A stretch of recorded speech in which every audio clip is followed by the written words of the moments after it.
So let's talk about our favorite movies of 1989. We always let our guests go first. Oh, wow. You can talk about your honorable mentions if you have any, but let us know your top 10. Yeah, I got a couple honorable mentions. So I want to give a shout out to The Wizard. If you're talking about movies you loved as a kid, that's one of mine. I am still a Nintendo person, so getting to watch that and see them, a fun cross-country adventure that results in them getting to play Super Mario 3 is just super fun. The craziest thing was I saw it on Nickelodeon first, and then rented the VHS years later at a Hollywood Video, and the Nickelodeon cuts the scene where Jenny Lewis screams, "He touched my breast!" in the casino. So I was so thrown by that, but it made me laugh very hard the first time I saw it. Your impression is uncanny. I know, right? You thought Jenny Lewis had entered the chat. And then the second shout out I'll give is to Roger and Me. Just it's a great movie, but I haven't seen it for a couple decades, so I really wish I could have had a chance to rewatch it before this. But it's a really good and I think sometimes forgotten about Michael Moore film. We don't really talk about Michael Moore positively on this podcast because of what he did to Jake. I'm just saying. I thought it was a good documentary. Anyways, so my number 10 is Field of Dreams. This is one I watched for the first time recently. It's a great story about taking leaps when sometimes things don't make sense and having the support of your family in doing so. And I think watching it around the time that oh gosh, why can't I think of his name? Recently passed. Ray Liotta, James Earl Jones. James Earl Jones, yes, definitely like half that cast.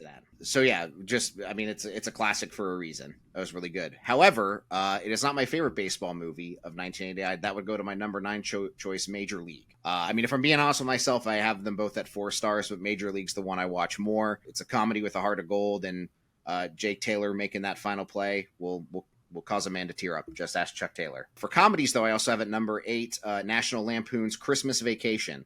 I don't have a ton of stuff that every year at Christmas I must watch, but if I'm in the mood for a Christmas movie, it's usually this or Muppets Christmas Carol, and sometimes Scrooge that I'll go and watch. Just really funny, feel good holiday movie. Back to the Future Part 2 is my number 7 movie. I actually think it's the Back to the Future I've seen the most, with a caveat though, when I was 2, 3, and 4 and I saw it, the Jaws shark really scared the heck out of me, especially in the beginning when it's coming out and it's still really pixelated. So maybe I would leave the room and then come back later. Number 6 is Bill and Ted's Excellent Adventure. The Iron Maiden joke is still maybe one of the funniest jokes I witnessed for the very first time when I watched a movie, and I think it almost ages better for having one of the better legacy sequels of these movie franchises. Number 5 is The Little Mermaid, for my money. Top 5, top 3 Disney animated classic, and I believe both of you gave it very high marks in your ranking podcast. Go back and listen to it in the archives. Great music, great story.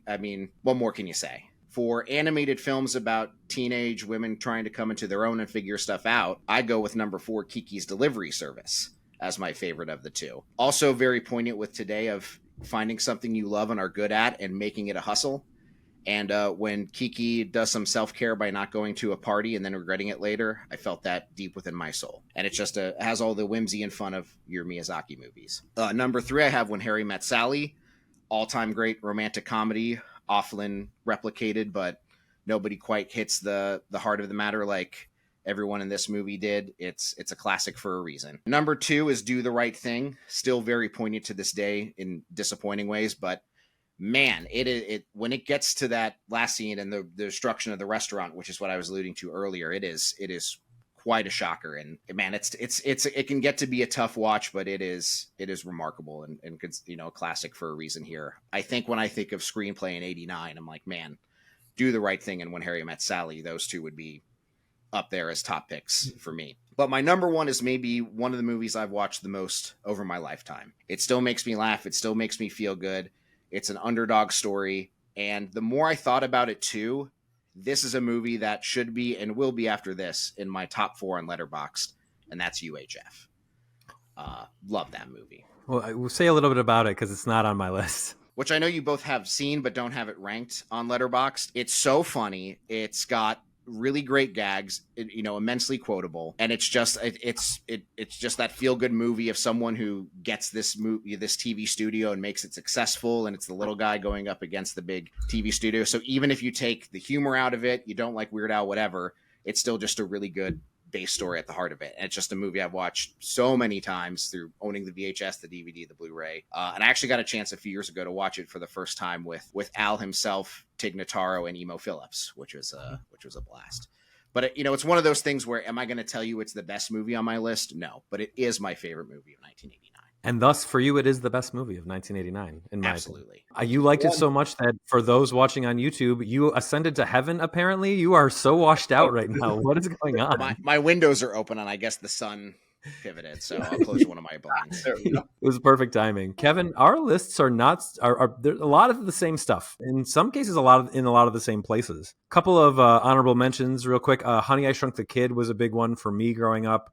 I haven't watched this in a long time. I actually don't even have it rated on Letterboxd, but I have such fond feelings about it that I have it on my list in honorable mentions. Drugstore Cowboy is an interesting one. It's an early Gus Van Sant movie that is about people with drug problems. It's a very 90s movie, even though it takes place, it's a period piece. It was made in 89. It feels like the 90s, but it's about an earlier time even. Stars Matt Dillon and Kelly Lynch. Pretty good. And then I have Indiana Jones and the Last Crusade and Bill and Ted's Excellent Adventure as 11 and 12 in my list. They could swap with 10, which is Ghostbusters 2, which I've for sure seen more often than Ghostbusters 1. I really liked the whole Vigo shtick. I liked all the goop.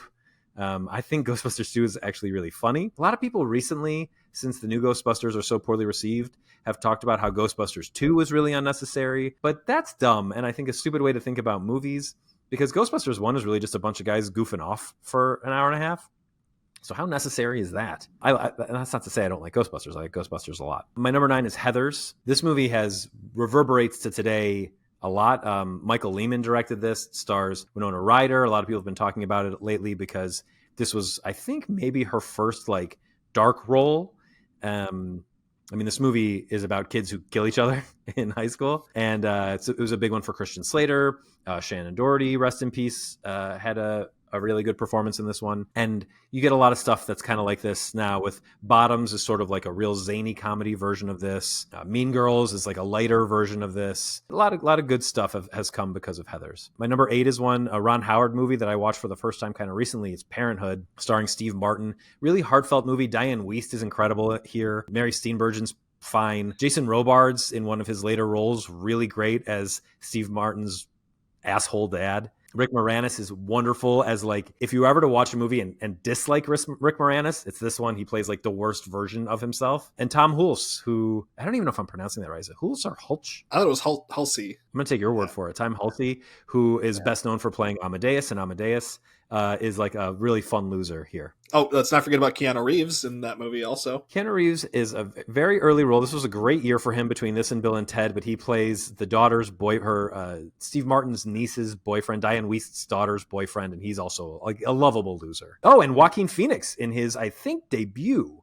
as the little brother of the girl that Keanu Reeves dates. And he doesn't go by Joaquin here. He had a different name when he started, and then River convinced him to go by Joaquin. Yeah. My number 7 is Back to the Future Part 2. This was my favorite Back to the Future growing up. I like the first one a little more now. I think I might even like the third one a little more now, but I like Back to the Future 2 a lot. It's obviously it's my number 7 movie of 1989. I just watched it again. Netflix had these up recently.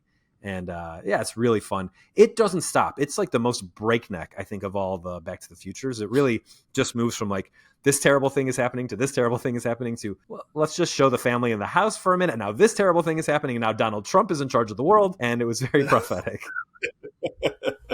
My number 6 is Crimes and Misdemeanors. I love it. Woody Allen's mesh of his two more prominent styles. And really interesting. I really would hope that more people watch Crimes and Misdemeanors. It's really hard to find. Buy a DVD. Or do what Jake did and go to your local library and find a copy. My number 5 is also Little Mermaid. It did rank highly in my Disney. It's funny. It's my number 5 movie of 1989. I think it might be higher on my list of Disney movies. Wonderful, wonderful movie. And my number 4 is also Kiki's Delivery Service. Jake asked me when we did 1990 why I didn't have Kiki's Delivery Service on it, because I talk about movies when they came out in their home country, and Kiki's came out in 89 in Japan. But yeah, I have them back to back also. My number 3 is Do the Right Thing. I got to watch this recently at a local movie night at a bar near my house with a bunch of other people. And the conversation afterwards was really cool that we had. And it was just a lot of fun. And the movie is, what do they call it? It's like the leader of sweaty movies. It's a movie where you feel like it's hot. Apparently, Spike Lee took sternos, like catering sternos, and put them in front of the camera to give the effect that it was hotter than it actually was, like the waves and stuff like that. Movie's awesome. It's a Greek tragedy, and they have like the Greek chorus in there. But what did I say in my Letterboxd review? It's a Greek chorus, but one of the guys' names is Sweet Dick Willie. God bless you, Spike Lee. My number 2 is Cameron Crowe's debut, Say Anything. It's my favorite John Cusack performance. I wish I Own Sky had a better career because I had such a massive, unbelievable crush on her in Say Anything. And it's a really sweet rom-com with a pretty serious undertone in it of economic anxiety. I think it's excellent. And my number 1 is When Harry Met Sally. This is, in my opinion, the best rom-com of all time. I think it's Rob Reiner's best or second best movie. I don't know. Princess Bride's pretty great. Spinal Tap. It's up there I don't too. I don't like it as much as these two. It's my favorite Billy Crystal movie. It's my favorite Meg Ryan. I think Meg Ryan is doing something here that she doesn't come close to in the rest of her career. She is untouchable here. And then also Carrie Fisher, so funny. Bruno Kirby, a lot of dead people in this movie. One of the all-timers, fully informed the careers of Nora Ephron and Nancy Meyers. Nora Ephron wrote and produced this movie, so you can feel her fingerprints all over it. Terrific. It's a shame that they went with Tom Hanks and Meg Ryan twice in films, and not because he's the big Hollywood star versus Billy Crystal, when I think they had much better chemistry. Well, it's funny you say that because Tom Hanks was not yet Tom Hanks when they made those movies. But yes, Hollywood was not so interested in the little Jewish guy. They wanted the tall, handsome guy who was stealing Michael Keaton's career to be the star of these movies. And that's it. Okay. I've got a couple honorable mentions that I'll mention because several of my honorable mentions were on your guys' lists. So I want to mention that they're on here. Honey, I Shrunk the Kids is one of my honorable mentions. Bill and Ted is one of mine. Parenthood is one of my honorable mentions. Dead Poets Society that I mentioned earlier. Indiana Jones and the Last Crusade is an honorable mention. Back to the Future 2 is an honorable mention. Also, The Adventures of Milo and Otis, a sweet little movie about a dog and a cat that was released in Japan in 1986, but we got it in the States in 89. Those are all some of my honorable mention movies. And also Tim Burton's Batman is one of my honorable mention movies as well. I do enjoy that movie still. Can I say something? I think it is absolutely insane that I am learning today that The Adventures of Milo and Otis is a Japanese film. Yeah, and it's not that insane because I watched it just a couple years ago with Viv, and I was like, oh yeah, I remember this movie from when I was a kid. It's about a dog and a cat, and it'll be fun to watch with Viv. And so that's when I looked it up. At that point, I was like, what the I couldn't believe that it was it was directed by, it's a total Japanese movie directed by a Japanese director. Yeah, it came out 3 years before it came to the States, because I just remember seeing it as a kid. I'm like, oh yeah, it's just about a dog and a cat. Same director as Little Nemo the Dream Master, or Adventures in Slumberland, which is based on a video game, also a Japanese movie that you could be mistaken for thinking was an American movie, because I think they came out around the same time in both places. But it's and also a 1989 movie. Synergy all over the place. My number 10 is the Disney's The Little Mermaid. A lot has been said about that already. Great movie, great songs, great animation, just a great movie. My number 9 is Oliver Stone's Born on the 4th of July, with Tom Cruise giving out one of his best performances as a veteran who speaks out against the atrocities of war.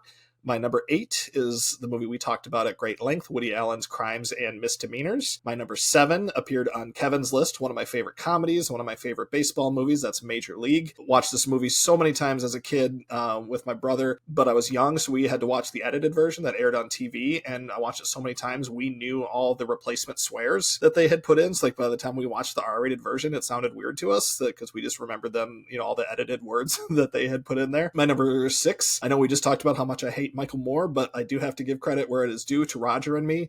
It's a great movie, and it was kind of a game changer when it came out. Did get a chance to see it on the big screen with an introduction by him at his film festival. So yeah, he sucks, but that movie is still pretty good, and it is, it was kind of a big deal when it came out. My number 5 is, again, I made both your lists, When Harry Met Sally. Amazing comedy. Everybody in this movie is hilarious. Almost everything everybody says in it is funny. Just, classic from start to finish. My number 4 is, Brad, you had this on your list very high. I was happy to see that. Cameron Crowe's Say Anything. Again, just an amazing romantic movie. For the characters being in high school, I think they're very mature, very, very interesting characters. They actually have a lot going on. The character John Mahoney's performance in this is really good. And for a debut feature film too, I think it's very excellent. And the soundtrack is just bangers. And my number 3 is a great great baseball movie. This is on Kevin's list also. Field of Dreams. I'm in the bag for baseball movies, and this is, I think, one of the best ones. I love Kevin Costner in this, and I love the end. I mean, I get choked up just thinking about the ending when he finally gets to have a catch with his old man. I mean, what's more pure than that? You've got a great Ray Liotta performance. You got James Earl Jones. You got Burt Lancaster, Amy Madigan, young Gabby Hoffman is in this. Just an amazing movie that I watch every couple of years. My number 2, Brad, this would have appeared on an earlier list for you, but came out in the States in 1989. We had a whole podcast episode about this, but my number 2 is Grave of the Fireflies. Just an amazing film in every aspect. I mean, the animation is great. The story is super depressing, but it's just really, just an excellent film. One of the probably best animated movies ever made. And then my number 1 is Spike Lee's Do the Right Thing, which, I think is, again, one of the best films probably ever made. I've been trying to get my wife to watch this. She's not seen it, but the build up to the final climactic moment is just is incredible. And then when they get to that final sequence, the payoff is just, it's easily the best movie that the best joint, that Spike has ever made. I think it's crazy that this movie about race nominated Danny Aiello for Best Supporting Actor and not Ozzie Davis, who put in one of the best performances of his entire career. What a shanda. What a disaster. That is a shanda. That's a major shanda. And again, I mentioned earlier that Dead Poets Society won the award for Best Original Screenplay about a bunch of, white kids, who have a problem in school versus Do the Right Thing, one of the most original screenplays in years, if not ever, and they passed that over. And of course, Spike didn't get nominated for Best Director and didn't until like 2020 for anything. So Do the Right Thing, massive oversight by the Academy. Do either of you read Drew McWeeney's stuff? I don't know who that is. Okay, so he's done film and stuff, but he also he is a film critic, and he does this great Substack called The Last 80s Newsletter You'll Ever Read. He is currently in the midst of watching every film that came out in the U.S. in the 80s, at which I think he said is like 2,600 films or something like that. But in his opinion, Do the Right Thing is the best movie of the 80s period, not just 1989. So for someone like with that to say that, I'm like, whoa, that's pretty big. Yeah, I think it's totally reasonable. Did any of us put Batman in our honorable mentions? I don't think it's that great. Oh, I love you guys. I don't think it's good either. I feel so seen right now. This is wonderful. I told you I don't really love Tim Burton in general. Oh, I think it's just one of his less good. Like, I think Batman Returns is very good, and I think Batman. I do like that more than I do like. Yeah. And I think Batman is very whatever. I think Edward Scissorhands is sort of untouchable when it comes to Tim Burton, but and Pee-wee's Big Adventure, but beyond that, things do tend to fall off when it comes to Burton.